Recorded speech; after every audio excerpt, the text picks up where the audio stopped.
Salam damai Tuhan kita Yesus Kristus menyertai kita. Semoga hari ini hari yang penuh sukacita bagi kita. Saudara-saudari, mendekati hari peringatan kelahiran Tuhan. Hari ini kita kembali diundang untuk merenungkan firman Tuhan yang akan kita dengar dari Injil Lukas bab 1 ayat 57 sampai 66. Mari kita mendengarkan firman Tuhan. Inilah Injil suci menurut Lukas.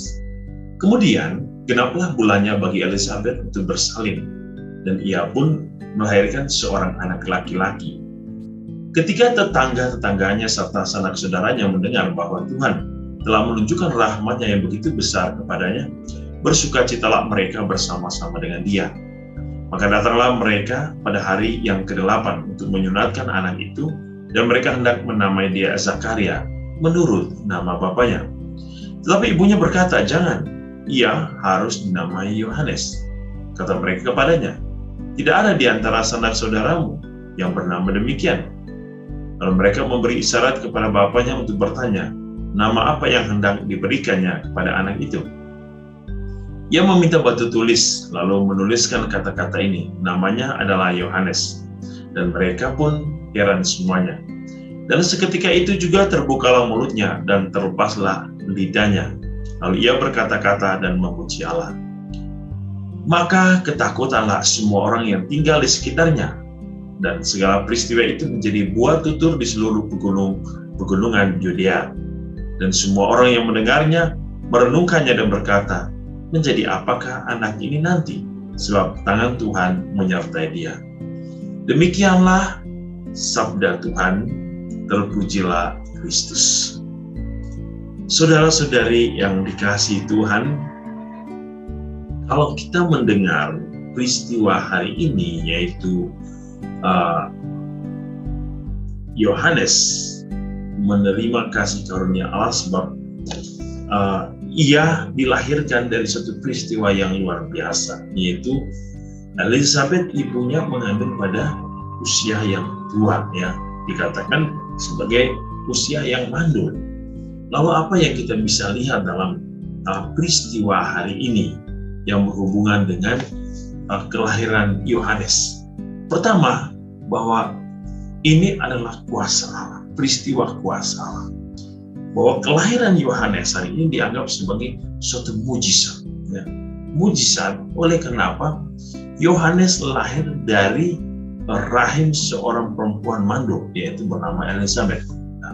Tentu ini mujizat. Mujizat mau menunjukkan kepada kita bahwa Allah bermurah hati kepada manusia. Allah sanggup melakukan hal-hal yang mustahil bagi manusia. Dan tetapi kata mustahil itu sendiri tidak berlaku bagi Allah, sebab tidak ada yang mustahil bagi Allah. Yang berikut, pada peristiwa kelahiran Yohanes, bahwa kita bisa melihat bahwa bagaimana Tuhan merencanakan sesuatu yang berbeda. Ketika semua saudara-saudaranya keluarga berkata bahwa ia harus dinamai Zakaria, tetapi sesungguhnya Tuhan menyediakan suatu nama baru, yaitu Yohanes.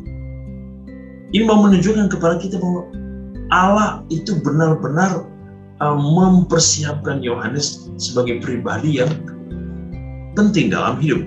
Kita tahu bahwa Yohanes dalam bahasa Ibrani, itu berarti Tuhan itu ramah dan selalu menunjukkan kemurahan. Memang kita bisa lihat apa yang terjadi dengan Yohanes, bahwa Allah menunjukkan kemurahannya. Kelahiran Yohanes membawa sukacita yang luar biasa bagi Zakaria dan Elizabeth, bahkan bagi semua orang. Kita dengar bagaimana peristiwa hari ini menyebar luas di pegunungan Yudea. Saudara-saudari, peristiwa hari ini mengingatkan kita bahwa Allah mampu melakukan apapun dalam hidup kita. Allah mampu melakukan sesuatu yang mungkin bagi kita sulit, mustahil, tetapi bagi Allah tidak mustahil.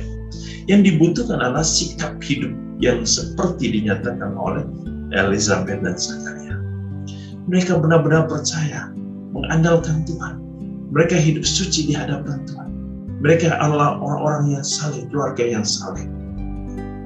Kehidupan seperti ini yang mau diminta oleh Yesus. Dan kita bisa menerima dan bisa mengalami satu pengalaman mujizat, pengalaman indah, pengalaman yang begitu agung dan mulia. Kalau kita mau belajar dari cara hidup keluarga-keluarga kudus seperti ini. Dan dalam masa Advent ini adalah masa yang indah untuk melihat bahwa betapa beberapa keluarga yang kita renungkan adalah keluarga yang bisa menjadi contoh hidup kita. Keluarga Zakaria dan Elizabeth, keluarga Yosef atau Yusuf dan Maria. Dan mungkin kita bisa mencontohi secara hidup atau contoh hidup dari tetangga-tetangga kita atau orang-orang yang kita kenal yang menunjukkan kepada kita bahwa sungguh luar biasa hidup mereka. Mereka menampakkan kasih dan cinta Allah, kebenaran Allah. Mereka hidup dalam cinta kasih Allah. Saudara-saudari, semoga perayaan hari ini, Injil hari ini mengingatkan kita bahwa kasih karunia Allah sungguh berlimpah dalam hidup kita kalau kita percaya dan benar-benar beriman kepadanya. Tuhan memberkati kita dengan berkat-Nya yang berlimpah. Dalam nama Bapa dan Putra dan Roh Kudus. Amin.